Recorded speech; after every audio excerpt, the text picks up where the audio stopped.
आइए सुनिए, देखिए, समझिए सनातन सत्य। जैसी दृष्टि वैसी सृष्टि, दृष्टि विज्ञान। कुदरत, कुदरती रचना एवं कुदरत के कानून से शाश्वत सुख की प्राप्ति। जोधपुर के परम पूज्य महात्मा उपासक प्रोफेसर डॉक्टर सोहन राज तातेड़ के निर्देशन में सनातन सत्य। जैसी दृष्टि वैसी सृष्टि, दृष्टि विज्ञान।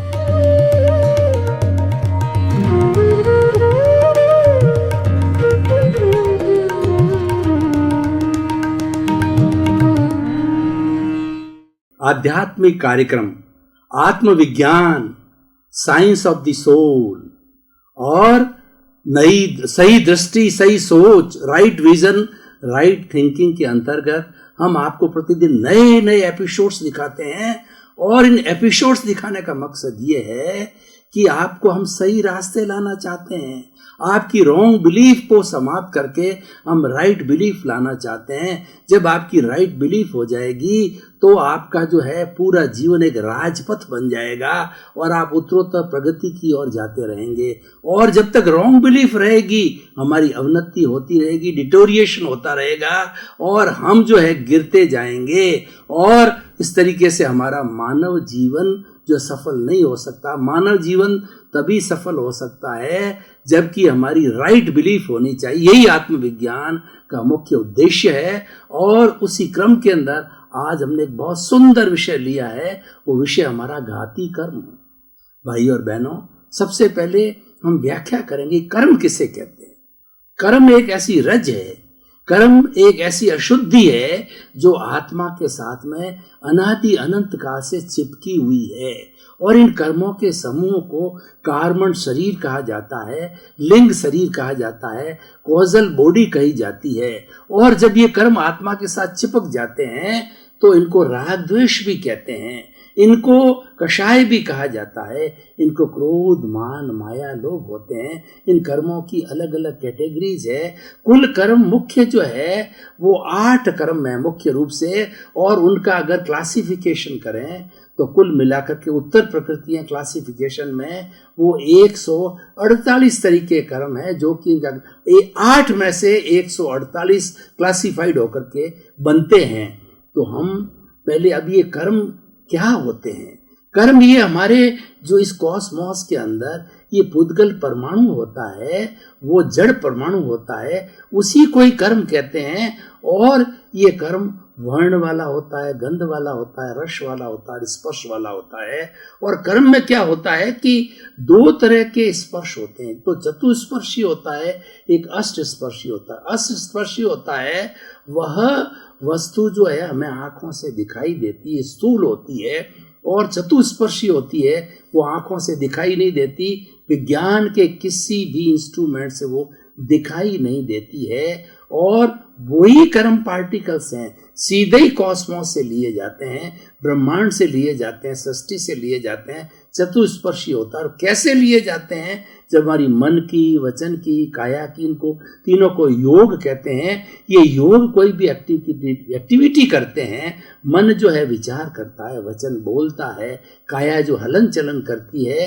तो ये कॉस्मोस से चतुस्पर्शी पुद्गल जो है भीतर खींचे जाते हैं। और भीतर खींच करके भीतर जो जन्म जन्मांतर से जो कार्मण शरीर है, जो कि बहुत अति सूक्ष्म है, उसके अंदर जो राग द्वेष रूपी रज है, कर्म रज है, उसके साथ जाकर के वो मिल जाते हैं।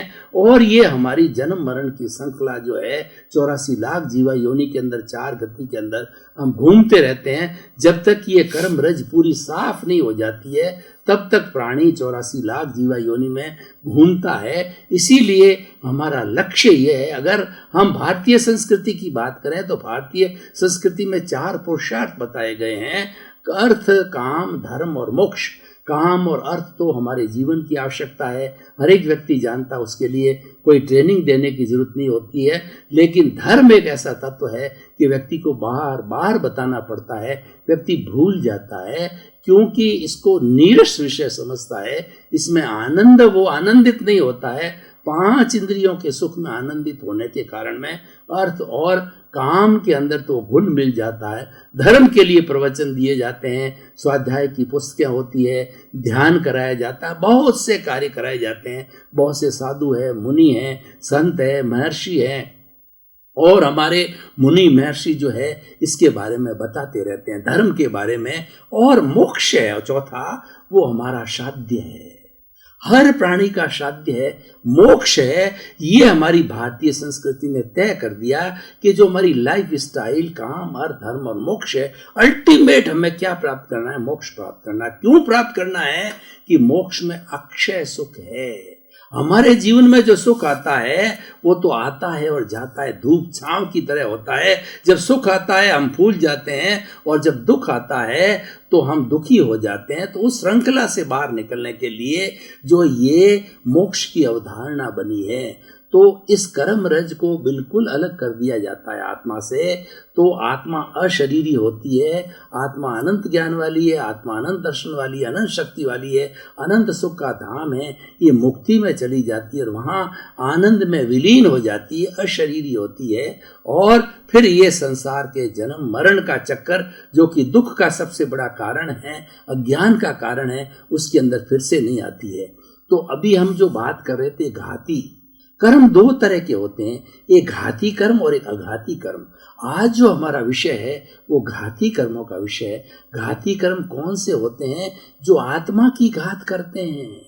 ये 8 तरह के जो कर्म होते हैं, ज्ञानावर्णीय, दर्शनावर्णीय, वेदनीय, मौनीय, आयुष्य, नाम और गोत्र, ये मुख्य 8 तरह के जो कर्म होते हैं, ये आत्मा के साथ में कर्म शरीर के रूप में अनादि अनंत काल से चिपके रहते हैं। लेकिन इनमें से 4 शरीर से जुड़े हुए हैं, उनको अघाती कर्म कहा जाता है। और 4 जो आत्मा के साथ जुड़े हुए हैं, आत्मा तो अजर अमर है, वो तो अविनाशी है, वो तो सदैव रहने वाली शाश्वत है। तो ये 4 घाती कर्म आत्मा के साथ लगे ही रहते हैं। ये अलग तब होते हैं जब आत्मा मुक्त हो जाती है। तो ये क्या करते हैं? आत्मा की घात करते हैं, आत्मा का गला घोंटते हैं। आत्मा का जो प्रकाश है, जो केवल ज्ञान है, उसको प्रकट नहीं होने देते हैं। आत्मा का जो सुख है उसको प्रकट नहीं होने देते हैं। तो वो घाती कर्म कराते हैं। जो आत्मा की घात करते हैं वो मुख्य 4 तरह से, 8 में से 4 है, वो घाती कर्म कहलाते हैं। आज हम उस घाती कर्म की सांगोपांग व्याख्या करेंगे। घाती कर्म कौन कौन से हैं? वो है हमारे ज्ञानावर्णीय कर्म, दर्शनावर्णीय कर्म, मोहनीय कर्म और अंतराय कर्म। पहले हम ज्ञानावर्णीय कर्म को लेते हैं।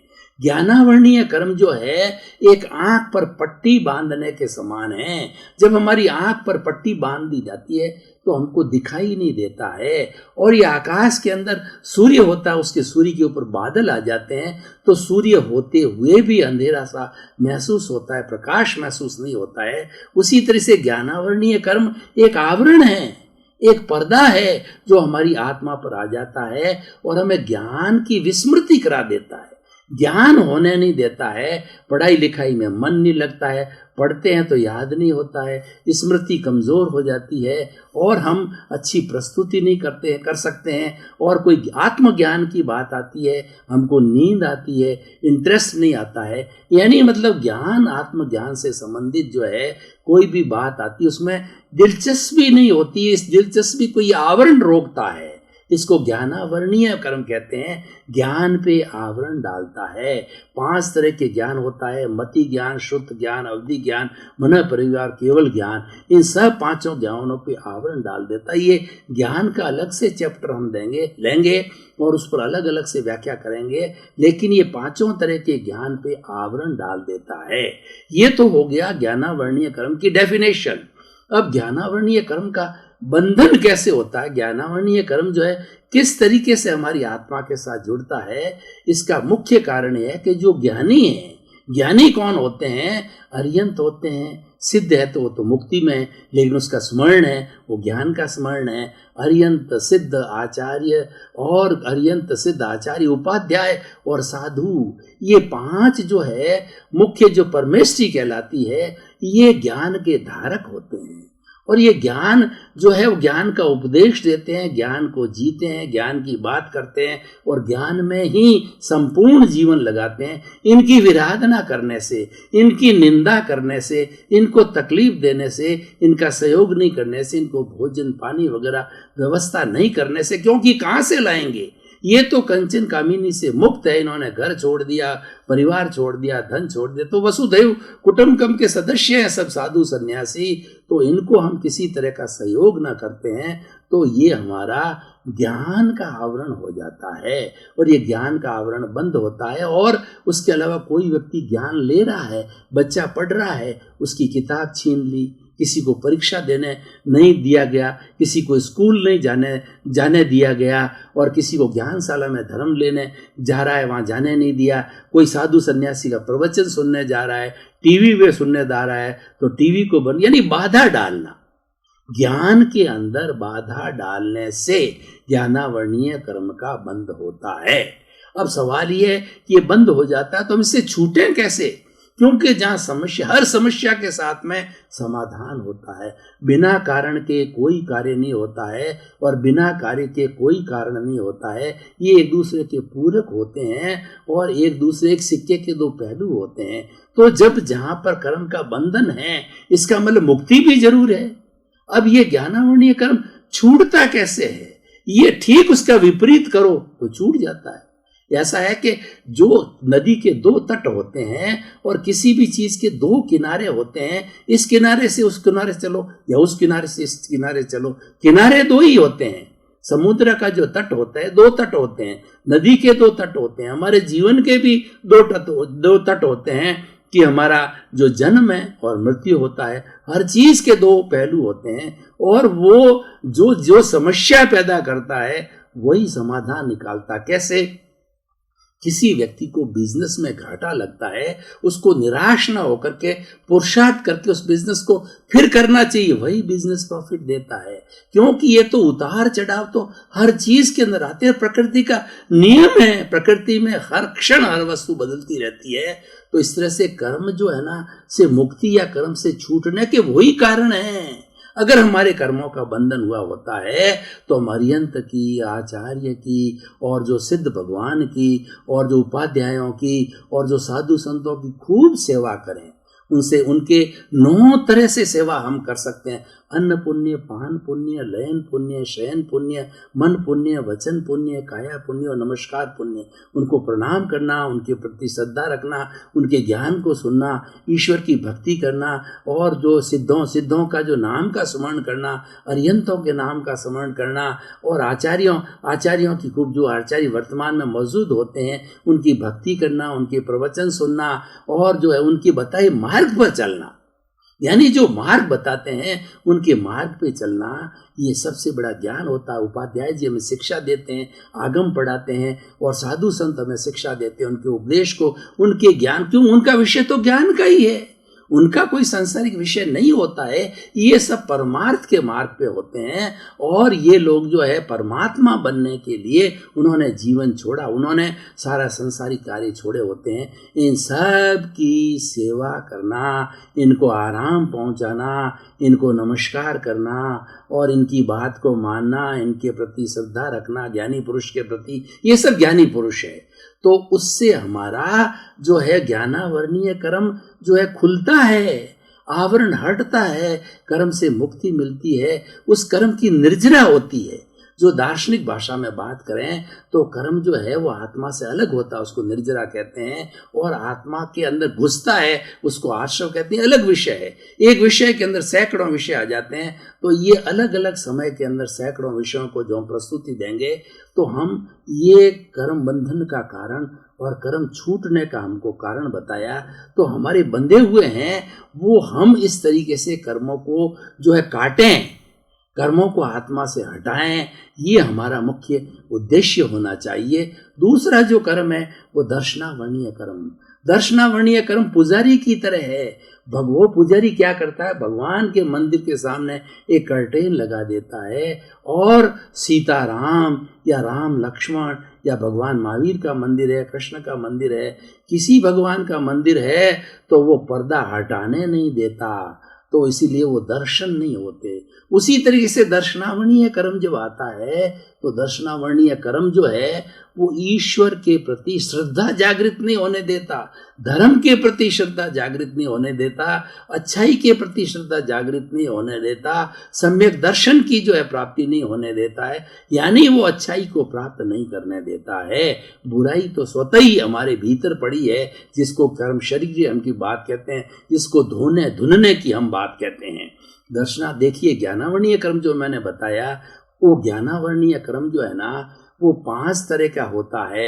मति ज्ञानावरण दर्शना, मति शुद्ध अवधि मन प्रयोग केवल ज्ञान, इनके साथ आवरण पड़ने वाला ज्ञानावरणीय कर्म जो है वो 5 तरह के होते हैं। दर्शनावरणीय कर्म 9 तरह के होते हैं। वो कौन से 9 होते हैं? चक्षु दर्शन, अचक्षु दर्शन, अवधि दर्शन, केवल दर्शन और 5 तरह की नींद होती है, जो हमारी जो निद्रा होती है, चपला होती है, और जो चपला होती है, और अतीन्द्रिय जो है वो स्निग्ध निद्रा, इस तरह की 5 तरह की नींद होती है। सामान्य नींद होती है, कुंभकर्ण जैसी गहरी नींद होती है, एक ऐसी नींद होती है नींद में व्यक्ति कोई अपराध करके आ जाता है, किसी गला घोंट के आ जाता है, और एक नींद ऐसी होती है कि व्यक्ति जो है नींद के अंदर ही जो बहता रहता है। इस तरीके से ये भी एक दर्शनावरणीय कर्म क्या होता है, जब कभी भी प्रवचन आता है, जब भगवान की बात आती है, धर्म की बात आती है, भक्ति की बात आती है, इंसान को रश नहीं लगता, इंसान को नींद आने लग जाती है, और ये आंख के ऊपर पर्दा डाल देती है। चक्षु दर्शन, अचक्षु दर्शन, अवधि ज्ञान पे पर्दा डाल देती है, और केवल ज्ञान के ऊपर उसके ऊपर उसका दर्शन का मतलब होता है श्रद्धा, उसकी श्रद्धा के ऊपर पर्दा डाल देती है। तो जिस तरीके से ज्ञानावरणीय कर्म का बंधन होता है, उसी तरीके से दर्शनावरणीय कर्म का भी उसी तरीके से बंधन होता है। यानी उन 5 पंच परमेष्टि के प्रति श्रद्धा न रखना, पहले तो उनकी निंदा करना, उनको जो तकलीफ देना, और अब है इन 5 के प्रति श्रद्धा न रखना। ज्ञानी पुरुष के प्रति श्रद्धा न रखने से अर्यंत सिद्ध आचार्य उपाध्याय और साधु 5 परमेष्टि की कैटेगरी के लोगों के ऊपर श्रद्धा न रखना, उनकी बात को स्वीकार नहीं करना, उनकी बात को मानना नहीं, उनकी बात पर चलना नहीं है, उससे जो हमारा दर्शनावरणीय कर्म वैसे ही बनता है और वैसे ही छूटता है। ये ज्ञानावरणीय दर्शनावरणीय कर्म जो है एक जैसे होते हैं, ज्ञान और दर्शन साथ साथ चलते हैं। दर्शन का अर्थ होता है सामान्य देखना, या दूसरा होता है श्रद्धा करना, और श्रद्धा होने के बाद में, देखने के बाद में हम गहराई में जाते हैं, डिटेल करते हैं, उसकी ज्ञान मीमांसा को समझते हैं कि जिस व्यक्ति को देखा, जो बात हमने सुनी वो कैसे सही है, उसका ज्ञेय करना, उसका हे करना, उपादेय करना, ये सारा जो है वो ज्ञान कहलाता है। दोनों एक से ही है, पहले दर्शन होता है और उसके साथ जुड़ा हुआ ज्ञान होता है। तो ये ज्ञानावरणीय, दर्शनावरणीय। तीसरा मोहनीय कर्म होता है, वो एक शराबी की तरह होता है। एक शराबी व्यक्ति को जब वो शराब पी लेता है तो वो मदोमस्त हो जाता है, वो अपना भान भूल जाता है, अपना चेता भूल जाता है, वो सड़क पर पड़ जाता है, नाली में पड़ जाता है, उसको गंदगी का और बुराई का कुछ पता नहीं चलता है, और वो किसी से बात करता, बेभान होके बात करता है कि सामने मेरी बेटी है, कि मेरी पत्नी है, कि मेरी माँ है, दादी है, नानी है, दादा है, दादी है, तो उनसे तमीज से बात नहीं करता कि उसको चेता ही नहीं है, और उसका कुछ भी करे, उसके शरीर को, उसके पर्श को, उसके कपड़े को कोई भी उतार दे, उसको कोई भान नहीं होता। ऐसा शराबी होता है। तो ये मोह भी जो है ना, मोहनीय कर्म एक शराबी की तरह बेभान होता है।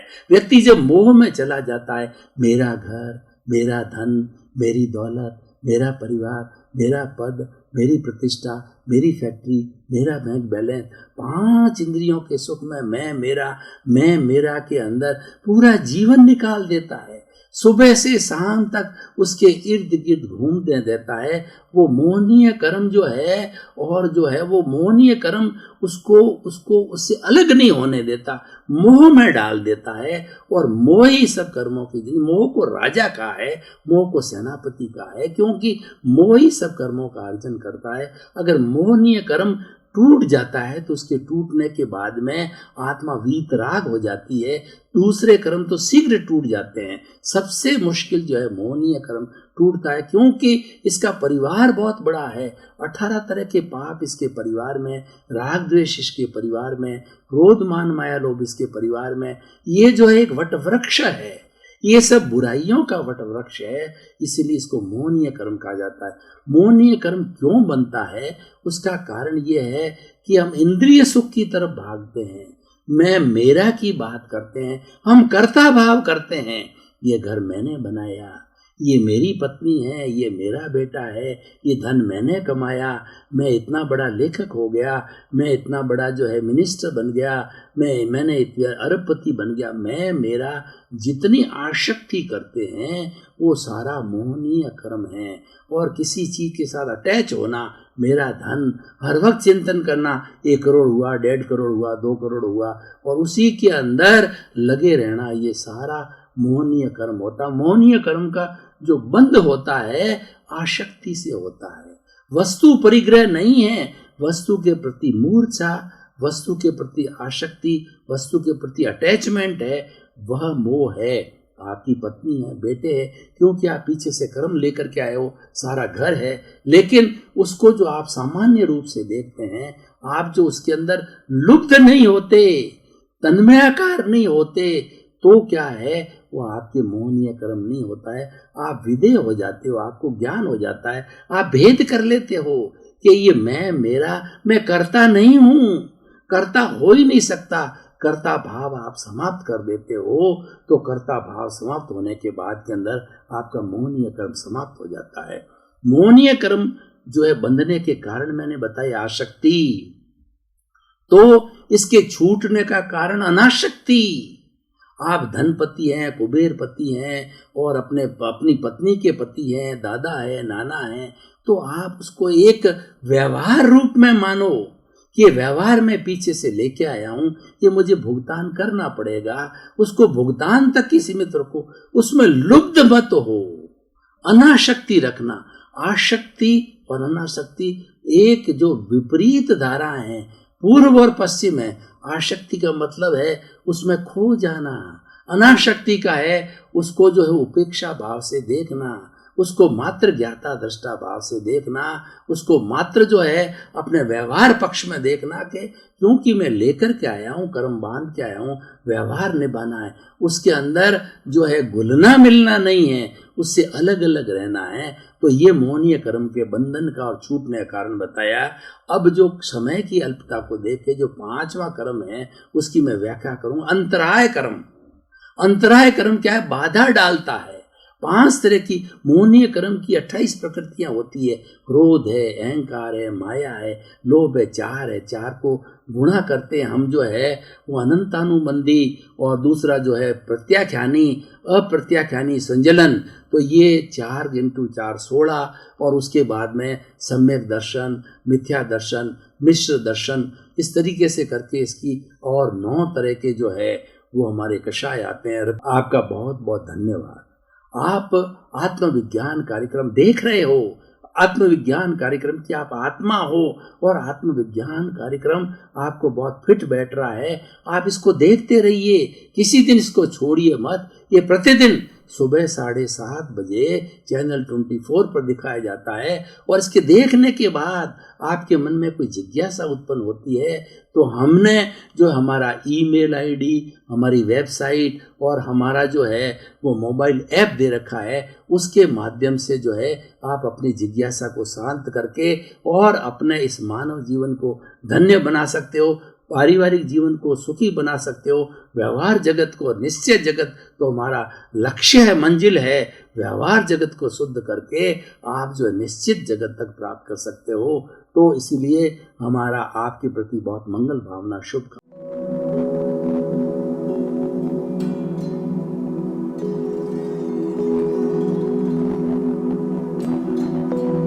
एक ऐसा अंतर्राष्ट्रीय ख्याति प्राप्त मानव जो गुरु प्रेरणा से पिछले 20 वर्षों से वानप्रस्थ जीवन जीते हुए 24 घंटे मानवता की सेवा में संलग्न है। एक ऐसा मानव जो अभी राष्ट्रीय, अंतर्राष्ट्रीय, टीवी चैनलों पर 7,500 एपिसोड के माध्यम से सनातन सत्य, आत्मविज्ञान एवं पुनरुत्थान, व्यवहार एवं निश्चय जगत के जीवनोपयोगी विषयों पर हृदय स्पर्शी प्रवचन कर चुका है। उस मानव का नाम है महात्मा उपासक प्रोफेसर डॉक्टर सोहन राज तातेड़। प्रोफेसर तातेड़ द्वारा योग, दर्शन, शिक्षा विषयों पर रचित पीएचडी स्तर के 250 शोध ग्रंथ भारत के 100 प्रतिष्ठित विश्वविद्यालयों में शोधार्थी पढ़ रहे हैं तथा वे सभी शोध ग्रंथ वहां की सेंट्रल लाइब्रेरियों में उपलब्ध हैं। महात्मा सोहन राज ने अभी तक हजारों स्कूलों, कॉलेजों, विश्वविद्यालयों एवं संस्थाओं में सेमिनार, वर्कशॉप, कैंप लगाकर लाखों विद्यार्थियों को योग, दर्शन, शिक्षा का प्रशिक्षण देकर उन्हें सुसंस्कारित किया। डॉक्टर तातेड़ ने भारतीय संस्कृति उत्थान के 4000 से अधिक समसामयिक विषयों पर आर्टिकल लिखकर ऑनलाइन जर्नल, पत्रिकाओं, वेबसाइट्स पर प्रकाशित किया, जिसका उपयोग लाखों पाठक कर रहे हैं। उपासक तातेड़ के 5000 से अधिक आज का सुविचार, आज का शुभ संदेश, आज का मंगल भावना योग आदि चिंतन websites, Twitter, blogger, Facebook, YouTube माध्यमों से लाखों लोग अपना जीवन निर्माण कर रहे हैं। मानवता के मसीहा ऐसे महामानव महात्मा सोहन राज तातेड़ के प्रोफाइल को अभी तक विश्व के 20 लाख दर्शक यूट्यूब पर, 12 लाख गूगल पर एवं लाखों दर्शक फेसबुक, ब्लॉगर, ट्विटर और इंस्टाग्राम पर देख चुके हैं।